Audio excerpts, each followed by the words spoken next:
नमस्कार दोस्तों, आप सभी का मिशन कैंप में स्वागत है। तो आप सब लोग कैसे हैं? उम्मीद करते हैं आप सब लोग बहुत बढ़िया होंगे, तैयारी चल रही होगी। तो आज हम यहाँ डिस्कस करेंगे मैथ्स का प्रैक्टिस, जो सभी परीक्षाओं के लिए अति महत्वपूर्ण होगा। जैसे हो गया आपका आने वाला यूपी पुलिस हो गया, ग्रुप डी हो गया, ठीक है, और सुपर टेट हो गया, SSC GD हो गया। इन सभी परीक्षाओं के लिए ये क्वेश्चन अति महत्वपूर्ण होने वाला है। चलिए क्लास को स्टार्ट करते हैं। तो आज का पहला क्वेश्चन कह रहा है 48 प्लस बड़ा ब्रैकेट 25 माइनस मझला ब्रैकेट 20 माइनस छोटा ब्रैकेट चालू माइनस 16 भागे 2 गुणे 4 छोटा ब्रैकेट बंद मझला ब्रैकेट बंद बड़ा ब्रैकेट बंद बराबर क्वेश्चन मार्क। क्लियर है? ये आपकी सवाल है, ये आपका ये ऑप्शन है। आप इसको 20 सेकंड में लगाएं, कोशिश करिए एक बार, उसके बाद हम बताते हैं।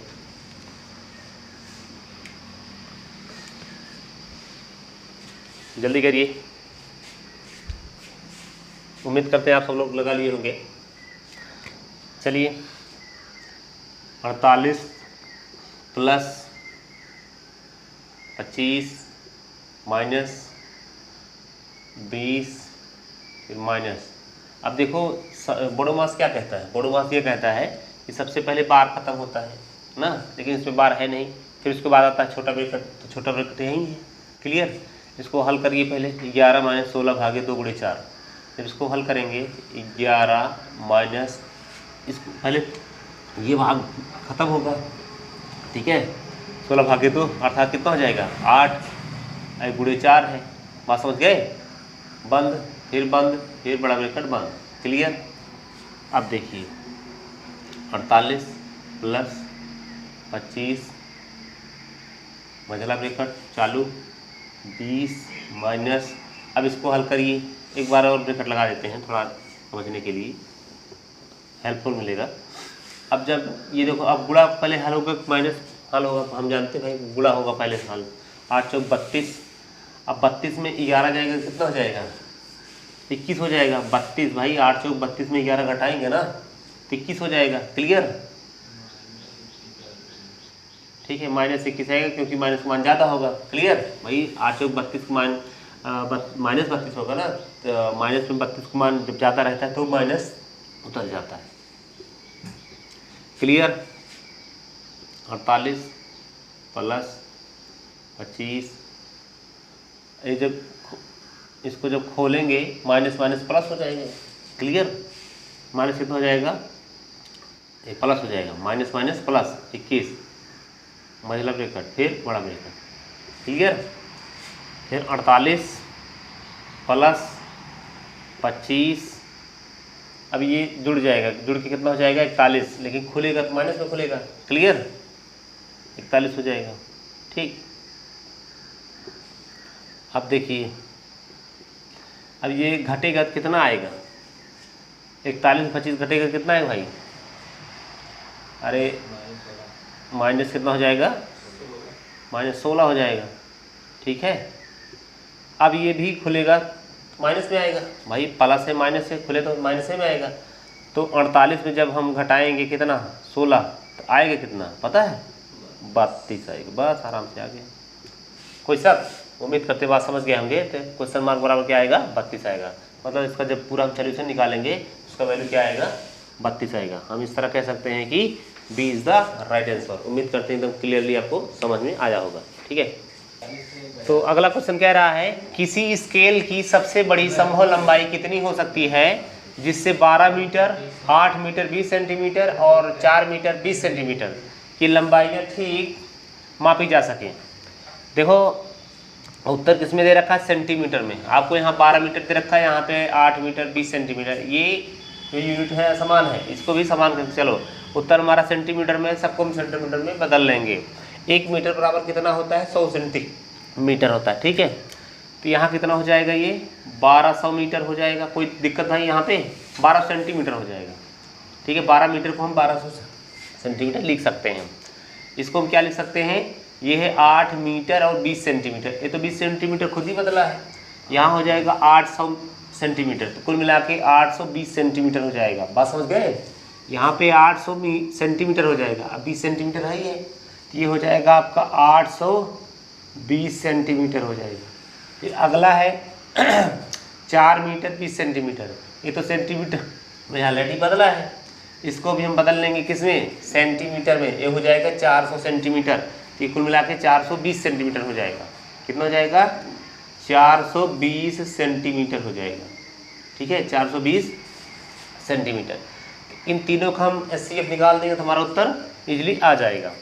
अब लिख लीजिए ऐसे 1200, उसके बाद 820, फिर लिखिए 420। तरीके बताए थे, चाहे अंतर वाला लिख कर लीजिए और चाहे आप कोई संख्या उठाइए जो सबको काट दें। तो 20 संख्या उठा लो, या 10 ही काटें पहले, 2 से काटें, वो आपकी मर्जी है। 2 से ही काटते हैं, थोड़ा लंबा हो जाएगा। और आप चालाक हो तो कोई ऐसी संख्या उठा लो जो सबको काट दे। क्लियर है, बात समझ गए। लेकिन सब भाई यहाँ बराबर नहीं है, इसलिए मैं छोटी संख्या से स्टार्ट करता हूँ, क्योंकि यहाँ सभी लोग असमान व्यक्ति पढ़ रहे हैं ना, कोई तेज है तो कोई कमज़ोर है। क्लियर।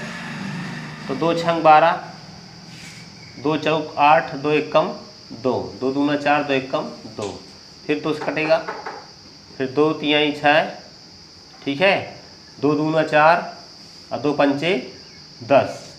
क्लियर। और 2 एक कम 2, 2 पंचे 10। अब 2 से नहीं कटेगा, क्यों, क्योंकि इकाई के अंक पे 5 आ गया। यहाँ तो कर सकता है, लेकिन हमें तो वो संख्या लेनी है तो तीनों को काटे। क्लियर। अब क्या हो सकता है, 5 ही काट सकता है इसको, ओनली कोई नहीं काट सकता।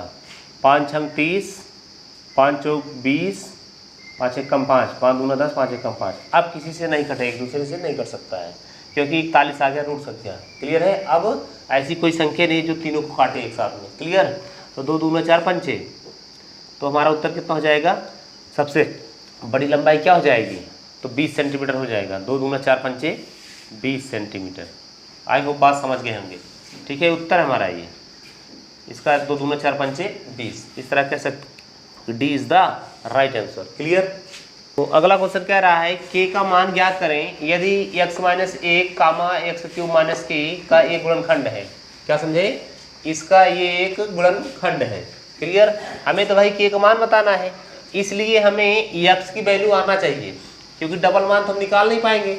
हमें k का मान बताना है, इसलिए हम k का मान x का मान निकालेंगे पहले। तो x - 1 बराबर मान लो 0 है, तो x बराबर क्या हो जाएगा, 1 हो जाएगा ना।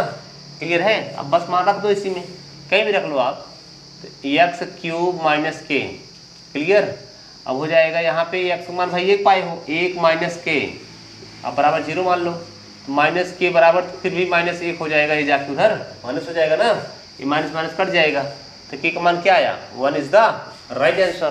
क्या कह सकते हैं इसको, C is the right answer. ऐसा भी क्वेश्चन पूछेगा। क्लियर। तो अगला क्वेश्चन कह रहा है दो संख्याओं का LCM और HCF का गुणनफल 540 है।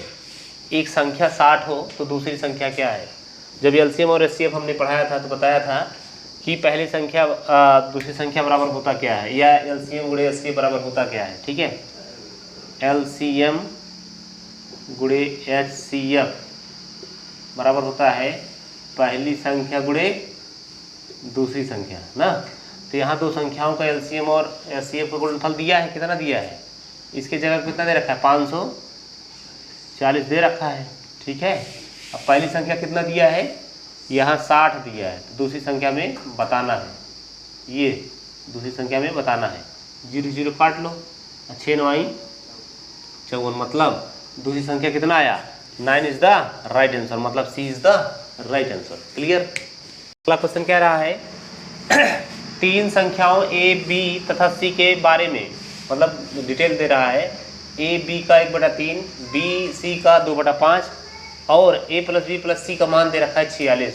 A C के बीच का अंतर क्या है, अंतर मतलब घटाना, मतलब एक दूसरे का डिफरेंट कितना है। अब यहाँ देखिए, पढ़िए यहाँ पे A B का कितना है, 1/3 है। A जो है वो B का 1/3 है। इसका मतलब क्या हुआ, 3A बराबर 1B, अनुपात कितना बन जाएगा, A/B बराबर, ये कितना हो जाएगा, 1/3 हो जाएगा। क्लियर। अब यहाँ क्या हो जाएगा, फिर क्या कह रहा है, B जो है वो C का 2/5 है, ये कितना हो जाएगा, 5B बराबर 2C हो जाएगा। अब B/C कितना हो जाएगा, 2/5 हो जाएगा। अब यहाँ AB है और यहाँ पे BC है, तो BC कितना हो जाएगा, BC अब कितना हो जाएगा भाई, 2/5 5 हो जाएगा। तो ए अनुपात में बी अनुपात से निकाल सकते हो। 2 1 कम 2 2 3 यहीं 6 3 5 15। इन तीनों का मान कितना दे रखा है 46। मतलब कहने का कि 15 6 21 2 23। 23 का मान कितना दे रखा है 46। अब पूछ क्या रहा आपसे, ए और सी के बीच का अंतर बताना है। ए सी, ए है ये बी है ये सी है, ए सी का अंतर पूछ रहा है, मतलब इसका ए इसका 15 और 2 में अंतर कितना है 13 का अंतर है ना। 13 का मान यही पूछ रहा है। किसका मान पूछ रहा है 13 का मान। 13 का मान बता दो 46 बटे में 23 गुणे में 13। 23 दूना 46, 13 दूना 26। 26 इज द राइट आंसर, मतलब b is the right answer. Easy question था। तो अगला क्वेश्चन क्या रहा है, एक वृत्तीय भूखंड का परिमाप बताइए जिसका क्षेत्रफल 154 मीटर स्क्वायर है। देखो जब हम वृत्त का भूखंड का परिमाप निकालेंगे तो हमें पता होना चाहिए भूखंड का परिमाप क्या होता है। परिमाप क्या होता है वृत्त का परिमाप 2 पाई आर होता है। तो 2 पता चल जाएगा, पाई का मान बता सकते हैं, लेकिन आर तो नहीं बता सकते ना। तो आर का मान हमें निकालना पड़ेगा, इसके अकॉर्डिंग हम निकाल सकते हैं। वृत्त का क्षेत्रफल कितना होता है पाई आर स्क्वायर होता है। क्या होता है पाई आर स्क्वायर का मान कितना दिया है 154 है ये, ठीक है। ये वृत्त का क्षेत्रफल होता है पाई आर स्क्वायर। तो हम यहाँ निकाल सकते हैं 22 बटे में 7 गुणे में स्क्वायर, ठीक है 154। अब इसको काट लो, पर कटता है तो हाँ कट जाएगा। 11 दूना 22, 11 करना में 11 और 4 15 होता है ना। 11 4 44 और 2 7 14। आर स्क्वायर तो आपका हुआ 49 ना, 7 49 हुआ ना। अब हम जानते हैं जब स्क्वायर जब जाके उधर ट्रांसफर होता है तो अंडर रूट बन जाता है, मतलब कहने का अंडर रूट 49 हो जाएगा। तो इसका मतलब वर्गमूल निकलेगा इसका, तो वर्गमूल कितना हो जाएगा 7 हो जाएगा। अब हम बता सकते हैं वृत्त का परिमाप क्या होता है। वृत्त का परिमाप क्या होता है 2 पाई आर होता है, ठीक है। 2 गुणे में 22 बटे में 7 गुणे में कितना पाए हो आर का मान 7 मिला है ना। तो लिख दो यहीं पे, कट जाएगा आपस में, कितना आ जाएगा 22 गुना 44 मीटर। क्षेत्रफल होता तब स्क्वायर करते हैं, ठीक है। तो इस तरह हम कह सकते हैं कि A is the right answer. Clear. चलो अगला क्वेश्चन क्या रहा है, 180 वर्ग सेंटीमीटर के क्षेत्रफल वाले समलंब की 2 समांतर भुजाओं की माप जो 28 सेंटीमीटर 12 सेंटीमीटर है, समलंब की ऊंचाई क्या होगी। इसका भाई डायरेक्टली हमें फार्मूला पता होना चाहिए। समलंब का क्षेत्रफल क्या होता है, समलंब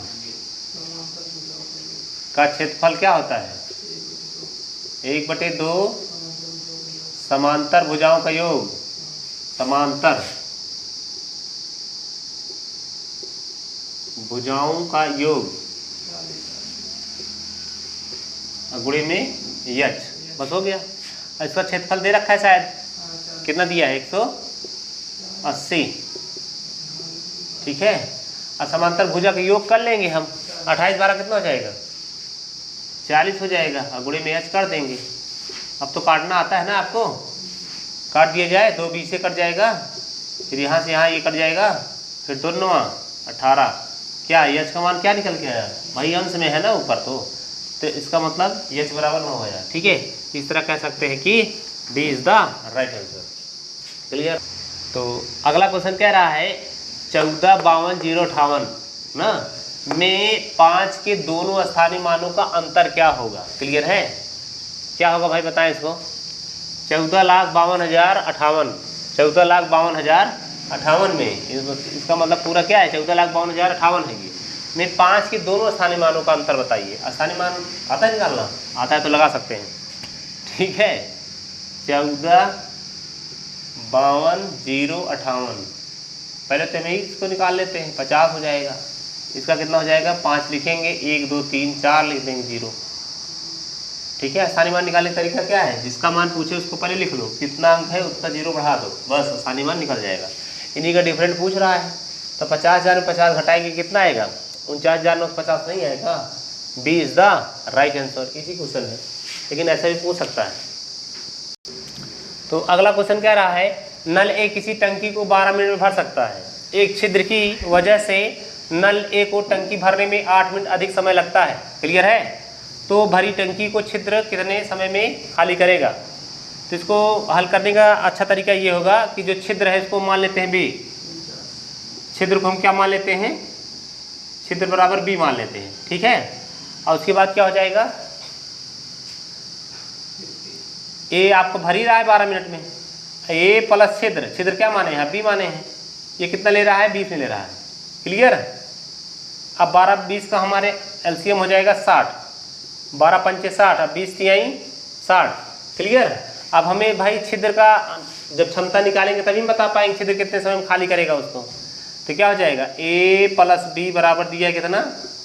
3 दिया है, ए का मान दिया है 5, तो 5 रखो यहाँ पे, प्लस बी करो। ठीक है, अब बी का मान कितना हो जाएगा? यहाँ पे हो जाएगा आपका -2, लेकिन -2 यहाँ पे नहीं लिखा जाएगा क्योंकि काम समय है, आपका सरलीकरण नहीं है। ठीक है, क्योंकि खाली कर रहा तो माइनस में आएगा ही। क्लियर? तो बी की क्षमता कितनी आ गया? 2 आ गया, तब निकाल लो। काम कितना है? खाली करना है 60 लीटर ना, किससे? 2 से। भाई बी तो माने हैं आप छिद्र ना, तो ये छिद्र है, ये 2 30 से 30 मिनट लगेगा। कितना लगेगा? 30 मिनट। क्लियर? तो C is the right answer. Clear? Question कह रहा है ये, यदि एक दुकानदार किसी वस्तु पर 180 रुपये कम लेता है तो उसका जो है लाभ प्रतिशत घटकर 15% से, 15% था लाभ मतलब विक्रय मूल्य से घटकर 12% हो जाता है, तो वस्तु का विक्रय मूल्य क्या है ये पूछ रहा है। ठीक है, तो यहाँ पे डिफरेंट कितना है भाई? 15% और 12% का डिफरेंट कितना है? 3% है। ये 3% किसके बराबर दे रखा है? देखो 180 रुपये कम है, 180 के बराबर है। हमें क्रय मूल्य नहीं बताना है, क्रय मूल्य अगर पूछता तो हम 100 का मान बता देते, हमारा क्रय मूल्य इजीली निकल जाता है। लेकिन कह रहा है उसका विक्रय मूल्य क्या है, कितना लाभ लेना था उसको? 15%, मतलब 100 पे 15% ना, तो कितना हो जाएगा? 115 हो जाएगा। क्लियर? तो 180 बटे में 3 गुणे में 115, 3 से कट जाएगा, 3 6 18, ये हो जाएगा आपका 0, 6 पंचे 30, 6 कम 6 3 9, फिर 6 कम 6, 6,900 रुपया। इस तरह कह सकते हैं कि b is the right answer. तो क्लास जैसा भी लगा हो उसको कमेंट बॉक्स में जरूर बताइएगा। इसी क्वेश्चन के साथ जय हिंद, जय भारत।